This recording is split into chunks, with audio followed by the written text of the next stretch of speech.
मग मला ना तुझ्यासोबत लग्न करायचंय. सॉरी यार, मी तुझ्यासोबत लग्न नाही करू शकत. मम्मी पप्पा नाही बोलत आहे. 3 लाख रुपये पगार आहे मला.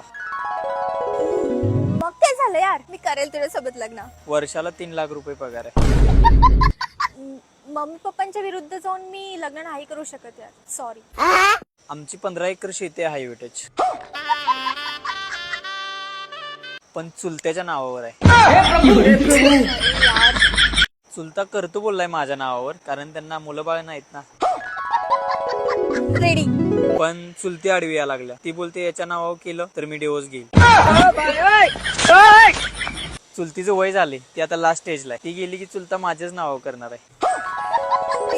चालेल. पण चुलतीची शेवटची इच्छा आहे, मरायच्या अगोदर ती जमीन तिच्या भावाच्या नावावर करून घ्यायची आहे तिला.